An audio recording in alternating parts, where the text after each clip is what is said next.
usually 30 to 40 minutes. Chuck, if you go longer after about 45 minutes, I will cut you off. And then we'd like to take about a minute of silence. Just let Chuck's words sink in and kind of think about any thoughts that may have been stirred by what he said. After the minute of silence, we'll take an offering and questions are allowed. I'll pass the microphone so that both the question and the answer get recorded. So, Chuck has the option of not answering any question because that's always his privilege. But if he chooses to answer, of course, he can do that. Thanks again for coming. Without further ado, a person who probably needs no introduction to this audience, Chuck Downing. Okay. Thank you very much. It's great here to be amongst friends and acquaintances. Uh, I have to admit, my mind's in complete muddle. I've got 8 pages of notes and then another 3 or 4 pages that came up out of nowhere. Uh, and trying to figure out where to begin without going into great detail, given the amount of time available. Um, I had a very comfortable, happy childhood. A few traumatic experiences, which I'll try to delve into later, because I'm trying to get at kind of the meat of things rather than just random biology or biography. Um, because I think it's so important for us to share with each other our life's experiences that have really shaped us. And so that's what I'll be trying to get at this morning. Um, as I mentioned, I had a comfortable childhood, born in Butler, grew up in Grandview, finished high school at Paseo. I went to TCU for college. I felt I had some really fine teachers and a good exposure. Um, we moved to Butler or to Grandview my starting second grade, and the summer after that, uh, Mom took us up to the vacation Bible school at the Baptist Church in Grandview.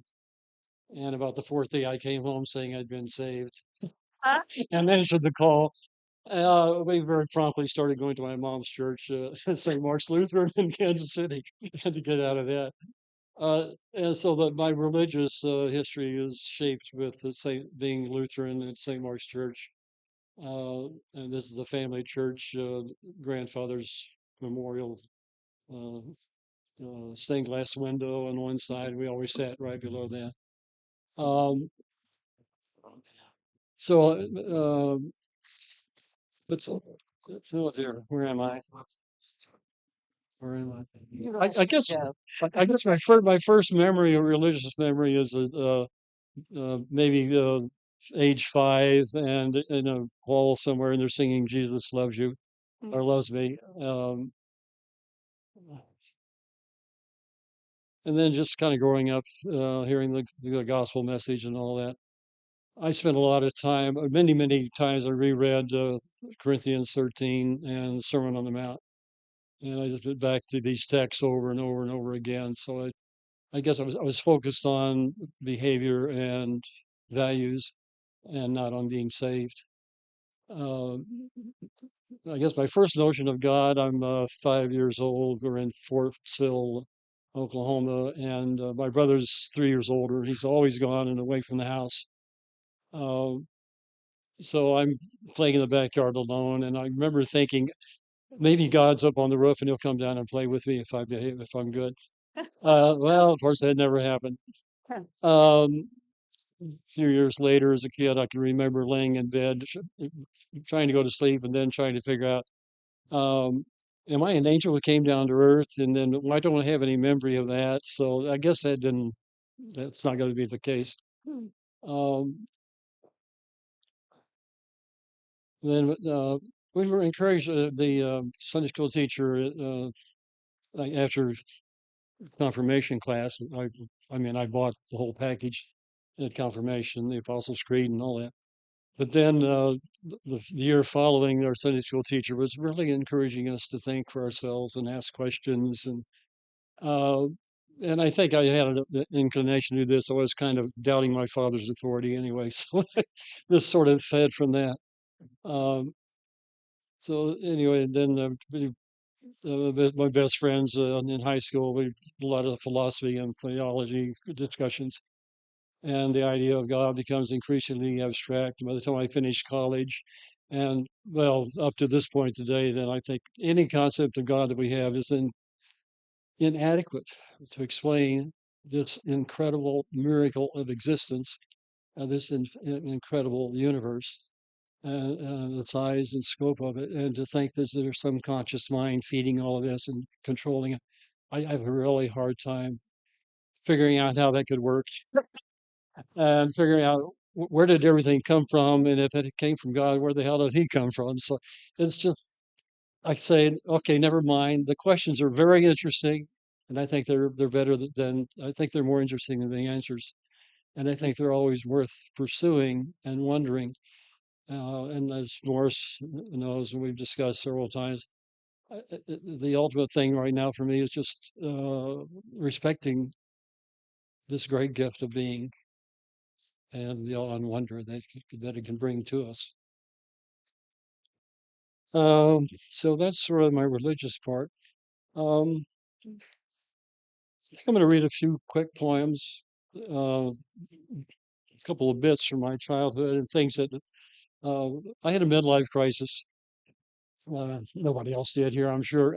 Uh, but at age 44, married, two kids, and lonely as hell, uh, I had a strong sense I needed a community and a place to belong, and a place to fit in.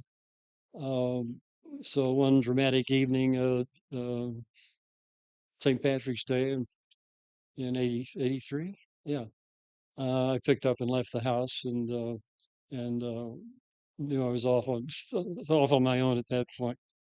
Um, and I think for me, it certainly worked out very well. And um, I hope it hasn't been all that damaging to my daughter. Um,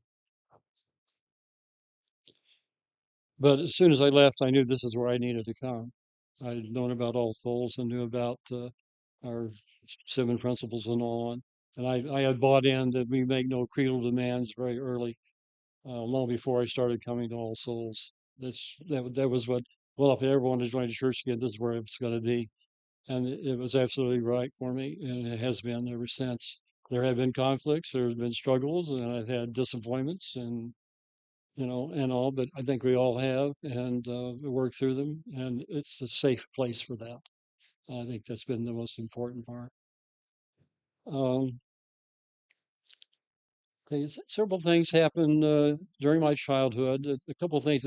I think these are causing me to question authority and a few other things. Again, there were golden rules in our family. You don't talk about your trouble, your problems, particularly with anybody outside the family. Mom didn't want to listen to him. Dad wasn't there. My brother wasn't there to talk to. He was always off somewhere else. So I was always having to deal with things and problems on my own and figure them out. I had one friend up the street, but we never really talked about what was going on in our lives. We just had fun together. But the next door neighbor, where my brother spent a lot of time, had a daughter. They were 3 years older, and of course I wanted to go up there and play with them. But they had this yippy little dog, and the minute I stepped foot near the house, he ran out and bite me in the ankle. So my solution to that was to ask to get a pair of cowboy boots, and so first time I go up with the cowboy boots on, the dog bites me above the ankle. So here's I wrote this in response to all that because this is something that bugged me all my life, right? You're dealing with these issues for 40 years, and well, can't we put this away, put it to sleep. I did get some good psych counseling and help and guidance during this year. Okay, they asked me to come up, but leave their dog out to bite me. I returned confident in high boots. The dog bites above the boot. They err, I err, they laugh, Mm. they mock me. I see so in my child's mind. In my child's mind, they don't want me, or they put their dog away. I do not protest. I never ask, they do. Never do they. I'm not wanted here.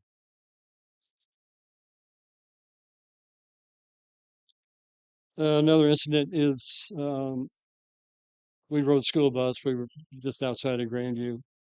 And in those days, you had kids stood in the aisle. The seats were all full, and you filled the aisle. Um, so you're standing there, and you want to hold on to the back of the seat so you don't get tipped over or knocked over or anything. So this is in the early, probably maybe the first week of riding the school bus. Um, the older kids, I'm holding on to the back seat, and the older kids start hitting my hand, and I start slugging them, and I get thrown off the bus. They tease and provoke. I strike back. I am punished. I am wrong. I am bad, not they.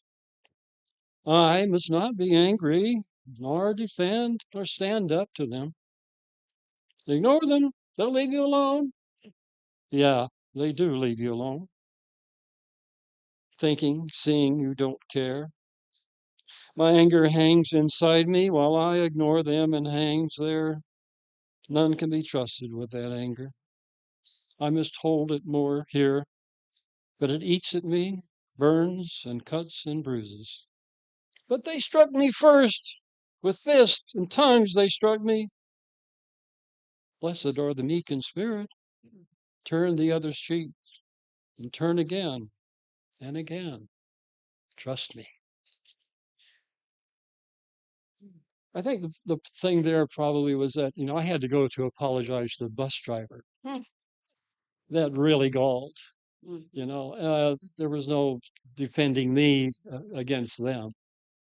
So that was a great unfairness event in my life. And this, again, I'm age 44 and I'm still dealing with this, and that helps release it and get rid of it.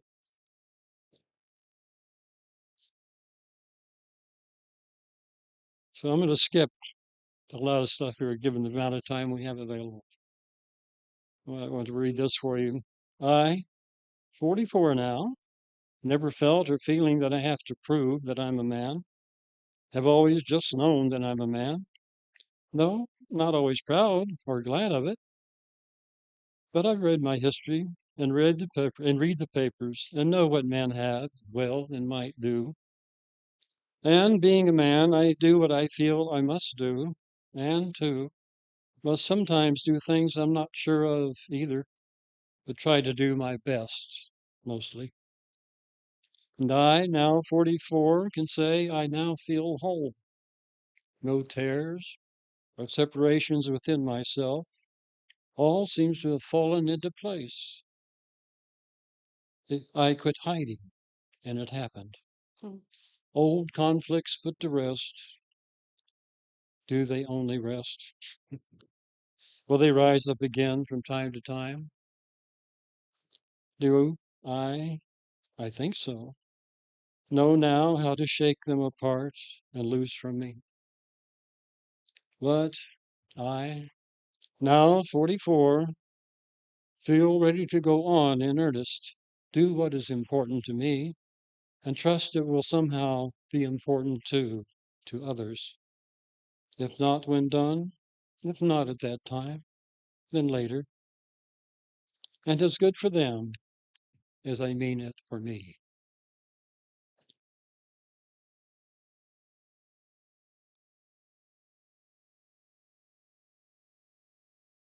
We got another one here. I've never had any ambition to get wealthy or rich. My only regret in that is that I didn't have a lot of money to spend on things that are important to me. I mean, that I could have, things I could have fixed, problems I could have fixed for, create a park or something like that. Any number of things. So that's sort of a minor part of my history. My brother gave me a great scolding one time for not being ambitious enough. And I think it's really the only big argument we ever had. Um, there's one other that happened when we were sledding, and I did not remember the causes of that. But this one was very direct. But 20 years later, he respects what I have done and was doing. So things change. Um, in case you want to talk later, I think one of the biggest things in life is having to deal with grief. And I don't think we get any really good lessons in this, at least not deliberate. We observe things. One of my first memories is going to my grandmother's funeral in Warrensburg. I'm age 5 or 6, and 40 years later, I drove to the funeral to the cemetery and knew exactly where that grave was. Mm. But I just remember standing over the grave and the service, and then growing up, any number of relatives in town were having funerals, and I went to numerous funerals and Dad's family funerals, and every one of them was cookie cutter. Like it didn't matter who died, they're gonna have the same service, and you might mention the person's name, you might not. And I what? And I love and respect and deeply appreciate our memorial services here because it is generally celebrating the person's life and who they are. Beginning of that, I think most of you know, I had a son who died at the age of 26, bone cancer. And when he'd been sick for some time, I'm very grateful that my mother died before he did. She would have been absolutely crushed. But um, about May of, maybe the year right here, 75, uh, 76, it was clear that he would be dying soon, and it was terminal. And I, by all of my grief, I've sort of taken refuge in poetry and able to just kind of dump things on the page, and it's very helpful. This is the first thing, just learning that, this was it for him. Gone, all gone now, and only the dust to swirl about the stones. A seed fell, was nourished, and grew. A great tree became great, outreaching branches, a multitude of leaves. Then, dead, leaves gone, branches fallen, the stumps shattered remnants, gone, all gone now, and only the dust to swirl.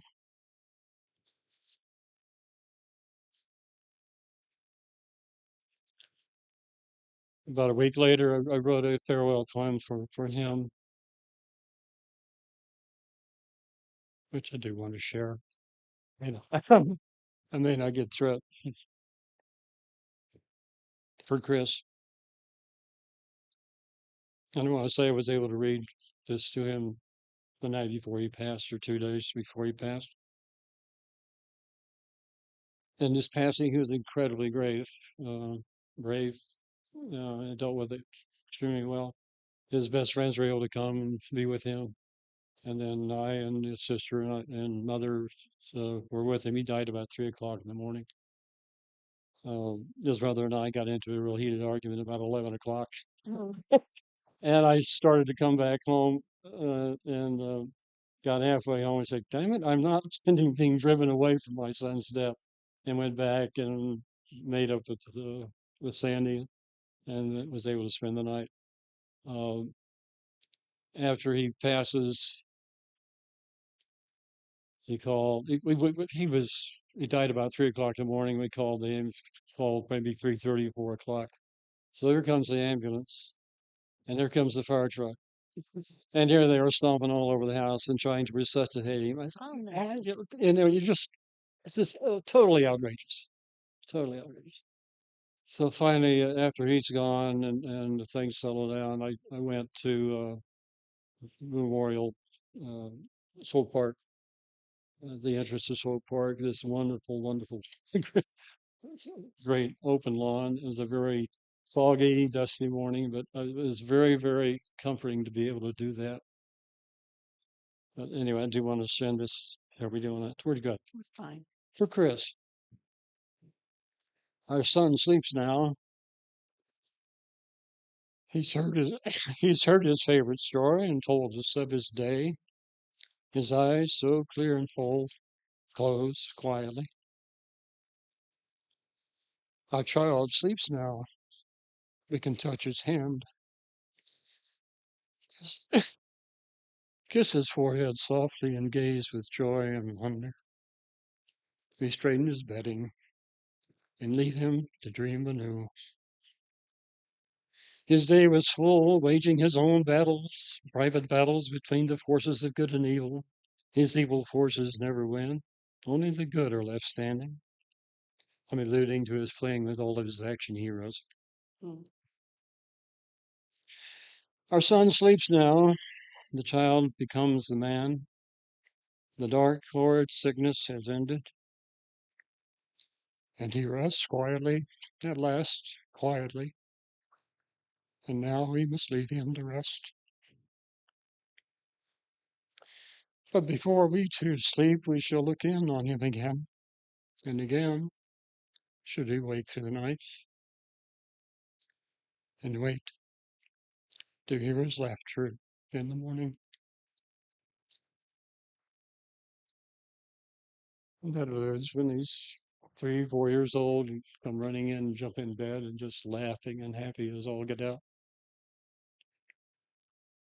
Time passes, and this comes to me surfing. My grief would come in waves and roll me about like a child or a pebble in the surf. There could be no refusing it. And then a stillness until the next time. Over the years, the waves grow softer, but always they are understood and embraced. They let me remember youth.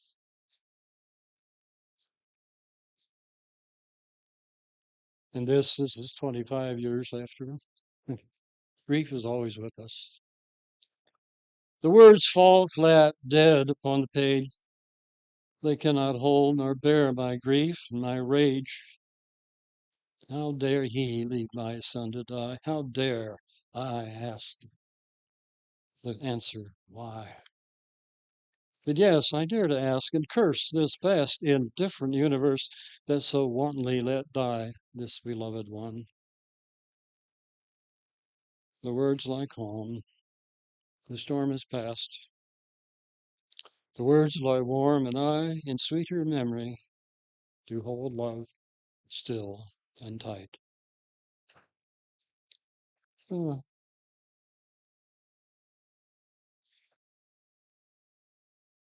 Now I'm going to end on a very crazy, happy note. Total son nonsense for my daughter when she turned 42. Today you're 42, so what you gonna do to keep from feeling blue? Don't let the others boo if you haven't got a clue. Just get another crew that knows to sing on cue while dancing in the dew. Left for the favored few who opened up the flue and later milked the ewe whose hide was used for glue. Or, or of such a pretty hue to cover up the loo, where kittens like to mew and play with ribbons new, while sinning in the pew and making others rue they didn't get to sue, nor send a gay note to a lady such as you, when we always like to view, or may even wish to woo, while running through the zoo.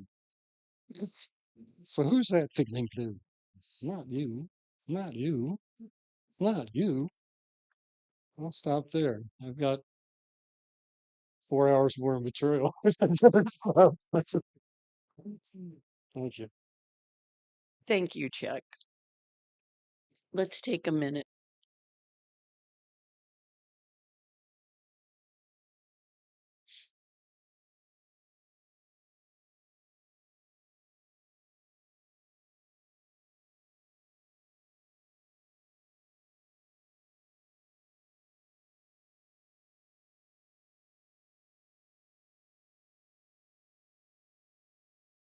Okay. So while the collection basket is being passed, I will entertain questions. If you have one, just raise your hand and I'll bring the mic to you.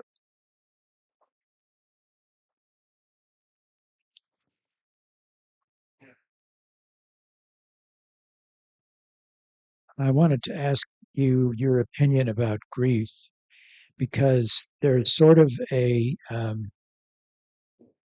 idea going around that there is no right or wrong way to grieve, and yet there are certain support groups that exist to assist in this process.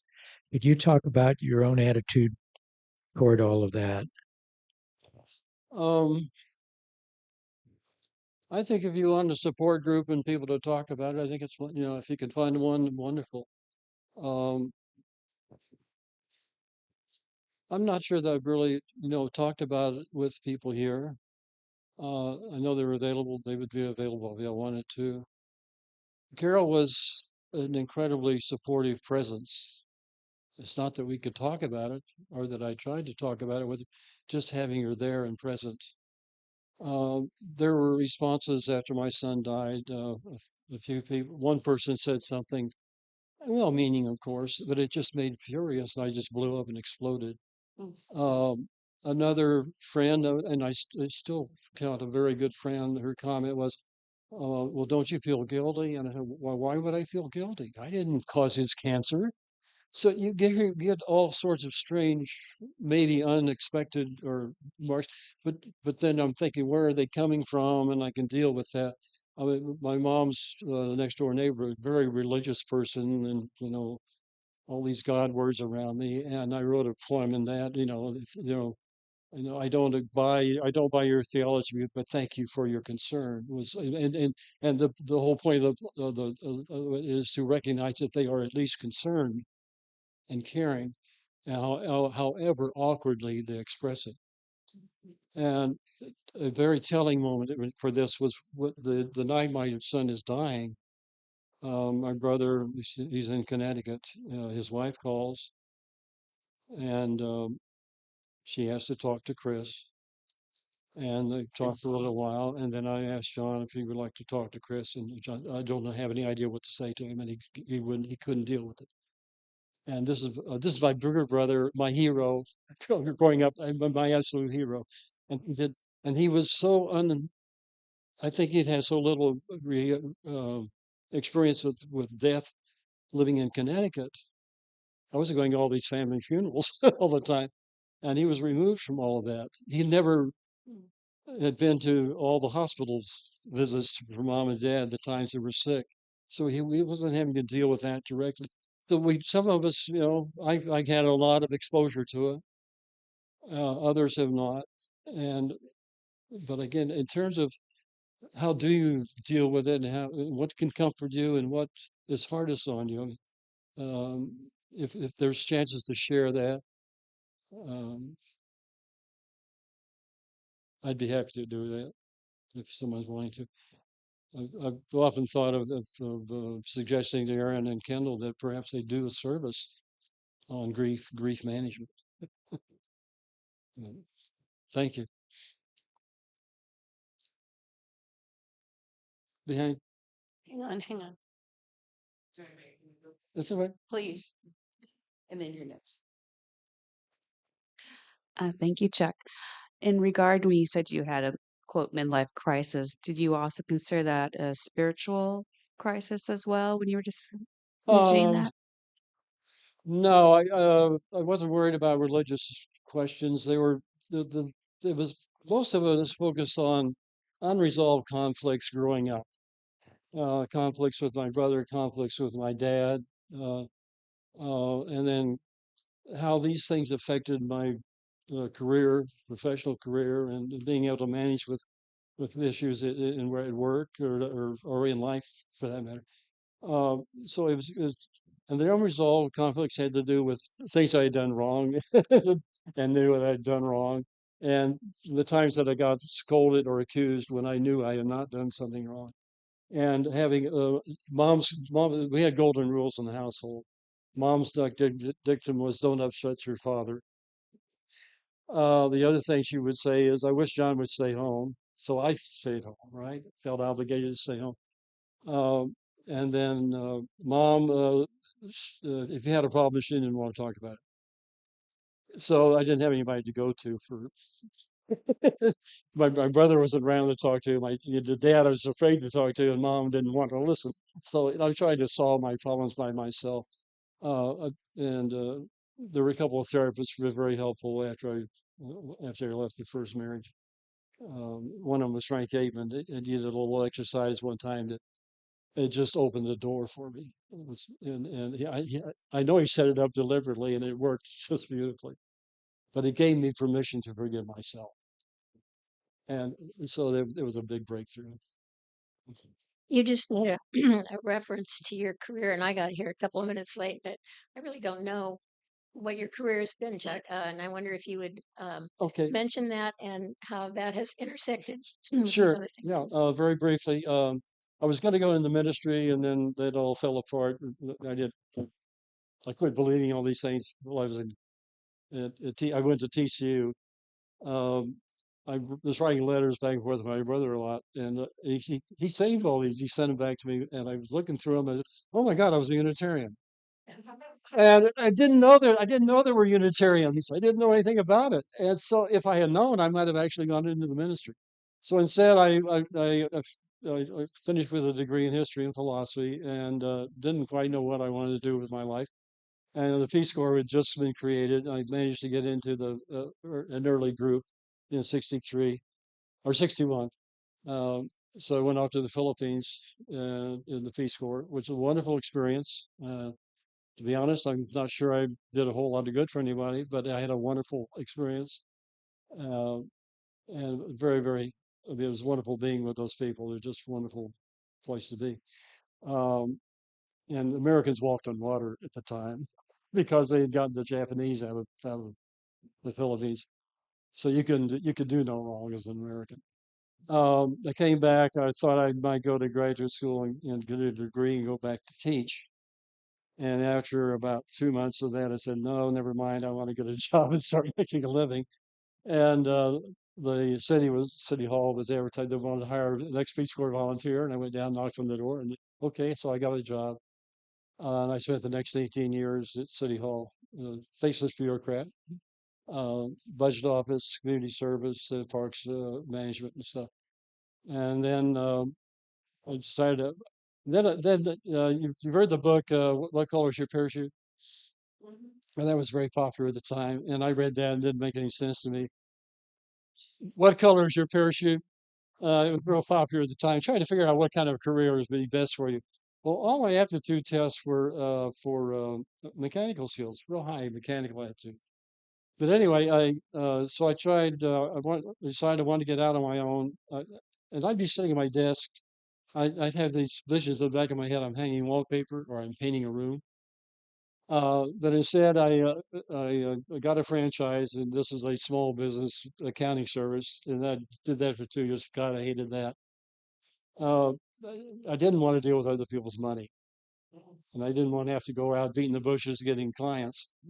Um, the Philharmonic had collapsed; they went broke, and Russell Patterson. I'd studied French horn under Russ when I was in high school, and so he was hired to get the symphony going.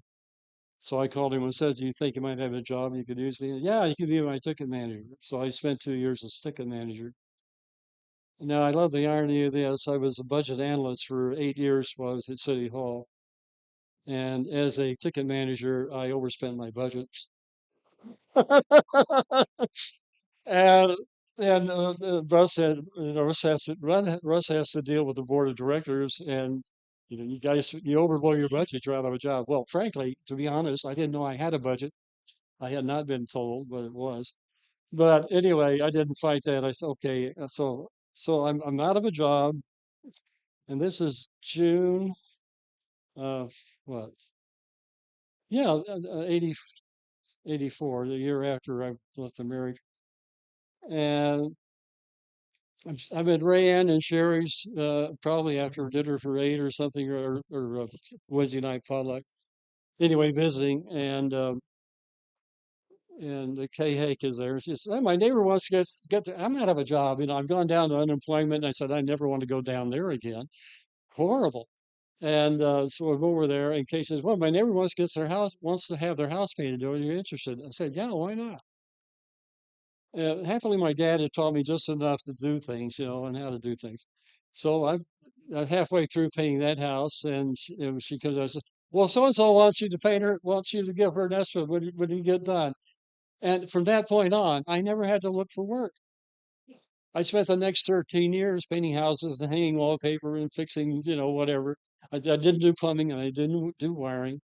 Gene Bell gave me a big help. Gene Bell didn't like to paint. He was a plumber, electrician, and he'd have a customer who wanted something painted. He'd give him my name. If I came to church, and I was coming to church on a regular basis, I never had to look for work. But it was very unusual to be standing there with a cup of coffee and somebody didn't come up and say, "Well, when you have time, would you paint my bed?" so, so I got a lot of work here, but it was all word of mouth and referrals. And one fun experience was uh, Gene Bell referred me a lady to another, and then the third client was also a member of church. But it was a very short circle of referrals. Enough of that. So, but I was doing what I wanted to do at the time, and enjoyed it very much. Yeah. Um, where did you cross paths with Bob Jameson? At All Souls, And also, at All Souls. Yvonne and I crossed paths at City Hall many years earlier, but and then Yvonne met Bob, we got that relationship going again. But yeah, Bob was here at All Souls. A very deep and wonderful friend.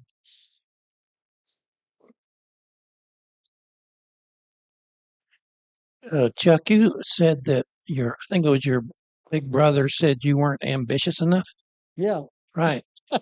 And a lot of your story is that you didn't really care whether you got rich or not. And I can relate to that because that's been my history. Where did that come from? Where was it that you decided that somewhere along the line you didn't really need to get wealthy or have a whole bunch of money? Uh,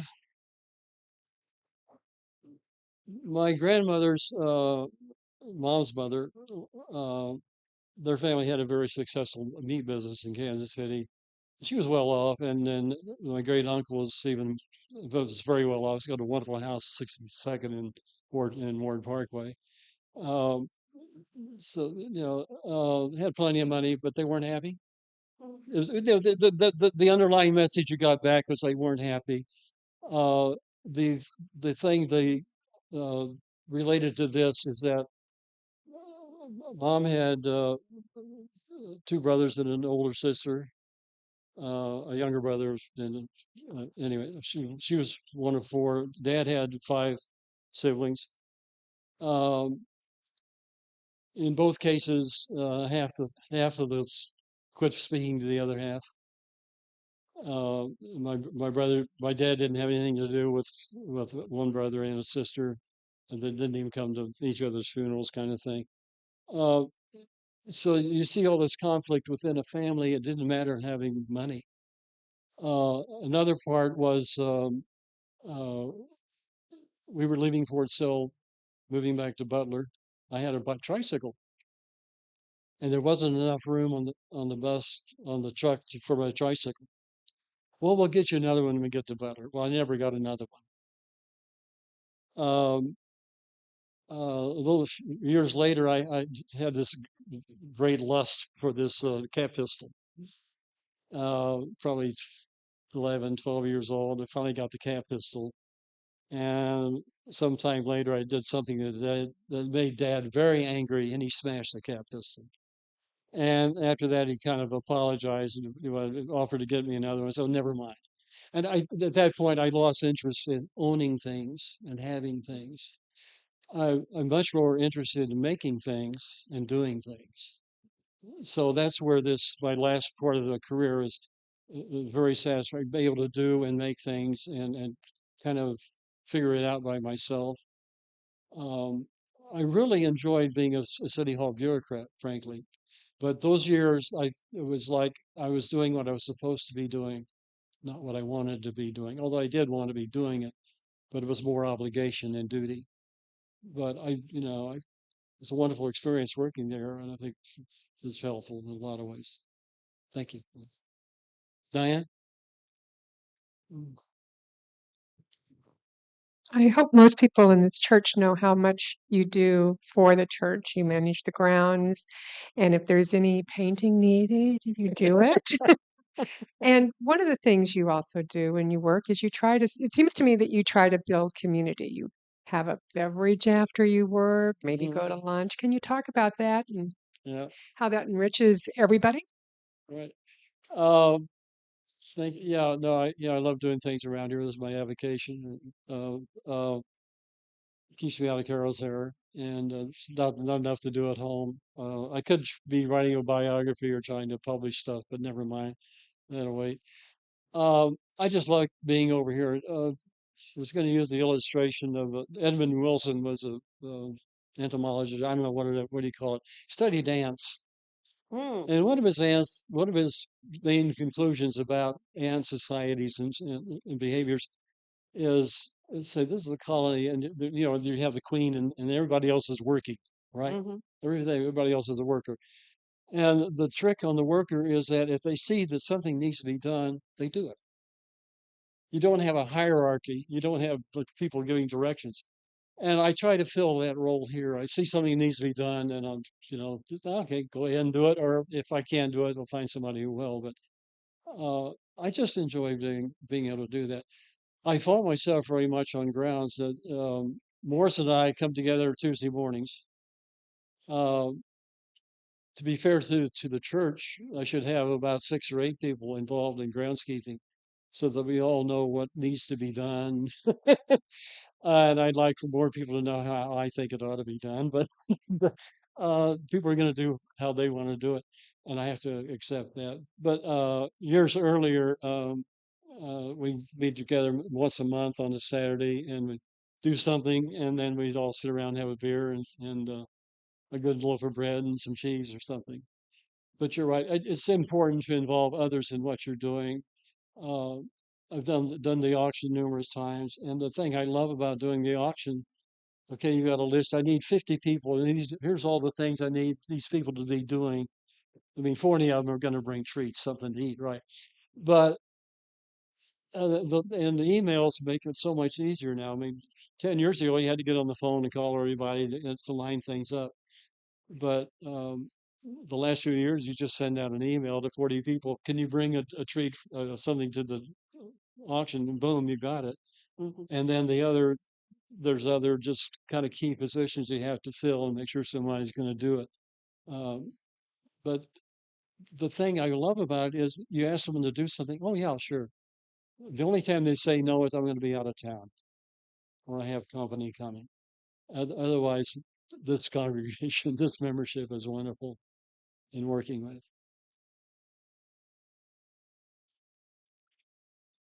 Well, I'm going to ask, how old was your daughter when you left the marriage? 10. And what does she say about that? Because you kind of hinted that you were afraid maybe that had been Right. an issue for her. Yeah. She's never complained about it. I think she knew I was unhappy. Uh, the one thing there is that, and this is by agreement with her mother, I could not tell her why I was leaving. I could not tell her one of the key things, and it had been a shotgun marriage. Okay. Okay, and it just wasn't working. Hmm. Um, so that element I was not allowed to share with her. She's 45 now. I think I can. She probably figured it out. I think she already knows, but uh, anyway. But um, I did have the kids every weekend, and I'd see them once a night during the week. So I was always available and present. Uh, we tried having her live with us for a short time, and that didn't work. Um, I'm not going to go into that, but um, out of fairness to her.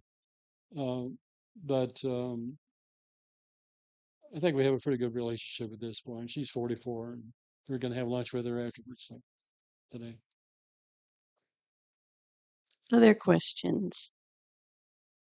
And if not, I'll take moderator's privilege again and say, I had no idea you were a poet. I think I've heard you give a poem Mm, at a service or so. But that mm. you express yourself so well. Did you write like the poem about the kids on the bus at that time, or was that later? That's in my mid 40s. That's after I left. That's my little midlife crisis, and that's dealing with that.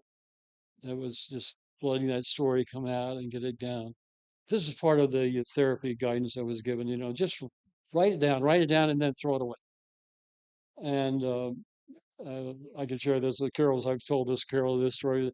Uh, in our early years in our marriage, there are things that she was doing that just really would piss me off, right? And they wouldn't change. And I'd sit down at night and I'd make this list of the grievance list, all the things she was doing wrong, right? And this went on for a little while, and then finally I just threw it away, and that was it. Done with it. Diane, real quick. The Um, some years back, the church did a production of Our Town, and I remember you as the stage manager. Can you talk about that? I wish I had been stage manager. The director gave that to uh she passed. She moved to Lawrence, and her husband was a minister. But yeah, so I was the father of the daughters. But it was great fun. I mean, I love showing off. I love being on stage. This is one of the things I understood about myself, is that I was wanting to be a minister. It was okay. My dad would dominate. I mean, he would just go on and on at dinner, and you didn't interrupt, and you didn't argue, you didn't discuss anything. He would just have this monologue. And then when our brother's in the room, he sucks all the air out of the room. He's got wonderful stories to tell, and I love hearing them. But you never get a chance to talk, to talk. And so I'm age 12, and I'm saying I want to be a minister so I can get all the attention. you know and I'm thinking, well, but if I'm going to be a minister, I've got to have something to say. And so I'm spending all these years going through college and high school and all, trying to figure out what is it that I would have to say that's important enough for me to be standing up in front of people. So that was kind of a relief when that's when I didn't go into the ministry. I can't imagine trying to do a sermon 3 weeks a month. I spent hours on this and I couldn't get it together. But anyway, the poem, the poetry, read a few things off and on in high school or college, and then I lost them. Um, and then stuff started just kind of tumbling out after I left the marriage. And then, but the major portion of all the stuff I've written is since my son died. And I mean, this has been my escape valve, my release valve for all the pain and the anger and everything else. And they're just strictly release. I mean, I'll just hear a line and just I can sit down and just it'll finish itself. So I'm very happy with that. I never know if it's any good. I don't trust my own judgment, but I know they're good for me, and I'm very glad I'm able to do it. And I want to be able to share them, and if they're helpful to someone else, even more so. Mm. Do you have a connection with poets that you read, or do you have favorite ones? This Or is the irony of it. I hardly ever read poetry. Um, I when I do sit down and look at something, yeah, I do like this, but then I don't. I read very little, frankly, and not nearly as much as I should, or might. It'd be a lot better for me if I read more than sat down and played Sudoku. Biography and history are my primary appetite for reading. Carolyn? Hang on. Yes. Well, I'm going to make some comments that include several different parts of your life. One of the things I remember is there was a forum where we wanted chairs set up differently. And you and I argued about this, and you said, no, this is how we have chairs in here. And I said, but we want this. So I remember that you were very firm about the things that you wanted. But I think one of the important things that I remember about you is that my son died not long after your son had died. And it was a very difficult time, and people didn't know what to say. People wanted to say something, but they didn't really know what to say. Mm-hmm. And I remember you're coming up to me and you said what was exactly the right thing, Mm-hmm. that you exactly knew what to say.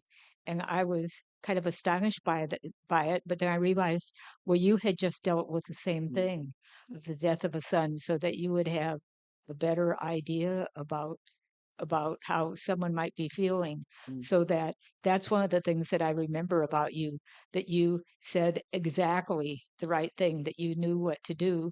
And after that, I was much more interested in hearing your poetry and different things like that, because you seem to know just what to say. Did you So remember what it was? no, no. Oh, Unfortunately, yeah, I was trying to think if I could remember, and I couldn't. But the main thing I just remember is you said exactly, exactly what was the right thing to say. the, and it is. It's very. It's very tricky. John Wesley was the minister at the time. He didn't even talk to me. I think he didn't have a clue how to deal with it. I was working, but well, this is actually shortly before he died. But I was doing something with Susan Weston in the backyard, and I told her, well, my son's dying of cancer, and the first words out of her mouth, "Oh, how awful!" And God, that was just so helpful. Just this incredible directness. How awful, how unfair, and it was just so incredibly helpful. Uh, the contrast was another member. I was doing some work in her house, and halfway through the job, and I just found out he was dying, and I said this to her, and the first words out of her mouth was, "Well, will you be able to finish my bathroom?" What? Who is this I'm dealing with? So, it's very revealing about her. Um, no, it is very difficult. And I think mostly just saying I'm sorry to hear this. It says so much. Just that you're thinking about it and not trying to ignore it. And don't, we're all afraid of being awkward and saying the wrong thing. And it's much better to say the wrong thing and show that you're concerned is that's what I feel. And, I mean, so that's, yeah, enough. Well, I've already asked a question, but I have one more, and that's about Carol. I am assuming, or am I assuming correctly, that you met here, that you were both here at All Souls, and Yeah. am wondering what pulled you together and how that proceeded. Um, okay, let's see. I know she grew up in Lawrence, so She grew up in Lawrence and all. Well, she was a member of All Souls when I started coming. She'd been here a few years earlier. Um, we were having Wednesday night potlucks, and so the first summer I'm here, that's 83. I remember seeing her in the backyard of one of the potlucks and kind of looking across the room, maybe, and all that. And I sort of had my eye on somebody else for a date at the time. Um, and that didn't work out. And then I had a kind of a brief romance with someone outside the church, and that all fell apart. And Carol had broken up with somebody else, and so and then it was again a Wednesday night potluck a year later at Betty Hall's, and Carol's in the other room. I'm looking, I think I better get acquainted with this girl. And so I walked her home. She lived nearby, and I was smoking. She can't stand smokers or cigarettes, period. But I asked her out several times, and this went on for several months. And she's always at arm's length because I'm smoking.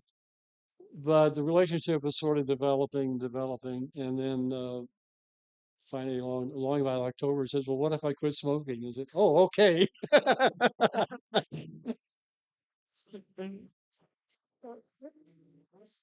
But anyway, so things got off after that, and I think it's been a very wonderful relationship.